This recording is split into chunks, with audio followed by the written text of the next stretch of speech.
अस्सलाम वालेकुम। Welcome to our sisterhood channel. उम्मीद करती हूँ कि आप बिल्कुल ठीक होंगे, खुश होंगे और मज़े में होंगे। तो आज मैं अपनी सिस्टर की तरफ आई हुई हूँ और इन्होंने मेरे से कुछ सवालात पूछने हैं कि मैंने स्पेन में रहते हुए बग़ैर किसी ट्यूटर के, बग़ैर किसी सेंटर में गए हुए मैंने कैसे इस इम्तिहान को पास किया पहले ही ट्रायल में।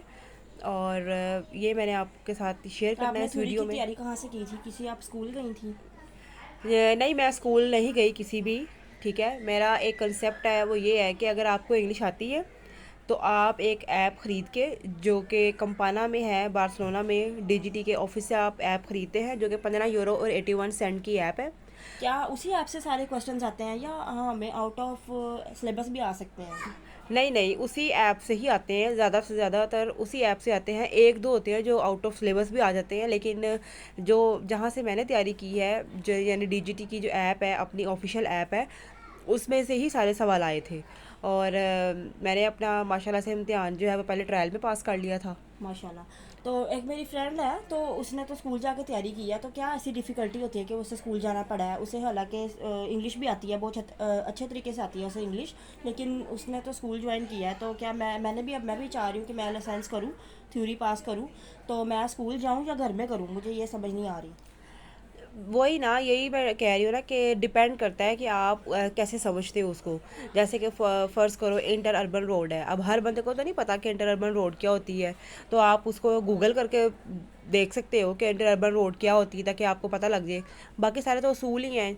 इंटर अर्बन रोड में आपने कहाँ जाना है, कैसे जाना है, किस तरह करना है, वो सारे सवालात हैं।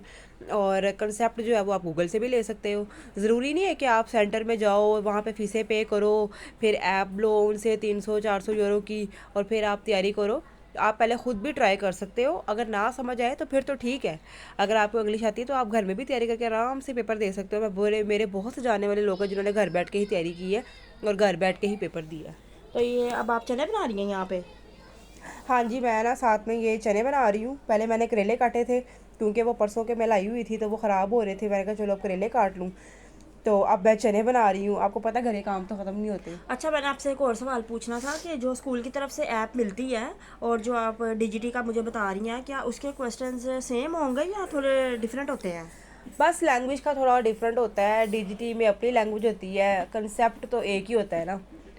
तो बाकी ये सवाल थोड़े उससे ऊपर नीचे होते हैं, लेकिन ये है कि अगर आपने सही तरीके से सारे सवाल को पढ़ा होगा ना, तो फिर आप आराम से लाइसेंस पास कर सकते हैं थ्योरी का। फिर तो आप क्लासेस भी दे सकती हैं सारों को। आपको तो माशाल्लाह इतना अच्छा पता है कि आपने घर बैठ के तैयारी किया। ये थोड़ी मुश्किल बात होती है। माशाल्लाह आपका एक बेबी भी है, तो आपने तो फिर बड़ी इसको ये बड़ा मार्का मारा है आपने घर में करके। तो मैं तो उसको बड़ा अच्छा समझती हूँ, लेकिन अब मैं भी ये चाह रही हूँ कि मैं भी घर में करूँ, लेकिन अब मुझे समझ नहीं आ रही मैं कहाँ से स्टार्ट लूँ और कहाँ से नहीं, क्योंकि मुझे इसका A to Z कुछ भी नहीं पता।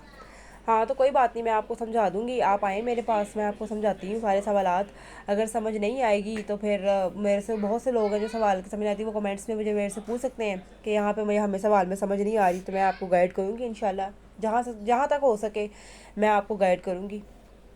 क्योंकि अच्छा। ये प्लेटफॉर्म ही इस तरह बना हुआ है ना, यूट्यूब प्लेटफॉर्म ही इस तरह का है कि जिसके पास जो नॉलेज है वो उसने अगर गेन कर लिया, तो हमारा काम है अगले बंदे को अब दें, हम नॉलेज अपना स्प्रेड करें जितना हो सके। तो क्या आपने प्रैक्टिकल जो है वो आपने उसके बारे में क्या सोचा है? क्योंकि ड्राइविंग तो ज़ाहिर है सीखनी पड़ती है, वो कोई हाँ आसान जी, बात तो नहीं है। प्रैक्टिकल की भी खुशखबरी आपको सुनाएंगे इंशाल्लाह बहुत जल्द। अगले ब्लॉग में मैं आपको बताऊंगी कि मैं प्रैक्टिकल कहाँ से कर रही हूँ, कितने बजट में कर रही हूँ, और मैंने किस तरह उसको सेटिंग की क्लासेस में, कितने घंटे की क्लासेस होगी, कहाँ होगी, किस तरह होगा, ये सारा मैं आपको अपने ब्लॉग में ही इंशाल्लाह और बताऊंगी। स्पेन में इतनी अहमियत है लाइसेंस की, मैंने तो कभी ये सोचा भी नहीं था। और इसके साथ साथ लाइसेंस वालों को जॉब्स भी इजीली मिल जाती हैं, सबसे बड़ी बात तो ये है। हाँ, क्योंकि अगर आपने हल्की से हल्की जॉब में भी अगर आपने सीवी में लिखा होगा ना कि मेरे पास लाइसेंस है, तो उसकी बहुत सारी डिमांड है, वो बड़ा अच्छा इंप्रेशन पड़ता है। बस गोरों की एक सोच होगी, पाकिस्तान में तो ये सिस्टम नहीं है, लेकिन गोरों की सोच है अच्छा इसके पास लाइसेंस है, चलो जी ये प्लस पॉइंट है, ये पॉजिटिव पॉइंट है।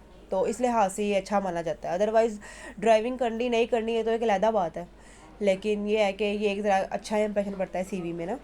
तो आपने कितना, मतलब कि तासा कितने का है जो आपने थ्योरी का पे किया है? अच्छा, मैं आपको इसके सारी गास्तोस जो है, अखराजात, सारे एक्सपेंसेस बता देती हूँ।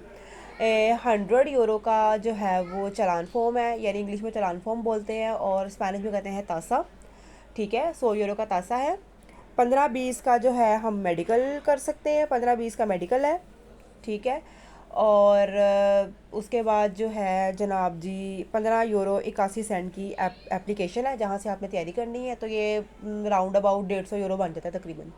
चलें, मैं कोशिश करूँगी कि मैं आपसे ही तैयारी कर लेती हूँ। हाँ तो इंशाल्लाह। इनको फिर नेक्स्ट व्लॉग में बताना आपने कहाँ से प्रैक्टिकल किया और कहाँ से नहीं, जी जी बिल्कुल। ताकि इनको भी गाइडलाइन मिल सके। जी बिल्कुल, आपको अगर हमारा ये व्लॉग, ये बात, ये कम्युनिकेशन अगर पसंद आई है, अगर आपको कोई काम आई है ये बात, तो आप हमारी इस वीडियो को लाइक करें, शेयर करें और सब्सक्राइब करें। और अगर आप चाहते हैं कि मैं इस तरह की पॉजिटिव और एजुकेटिव वीडियोस लेके आती रहूं, तो आप मेरे चैनल को ज़रूर सब्सक्राइब करें। बहुत शुक्रिया, अल्लाह हाफ़िज़।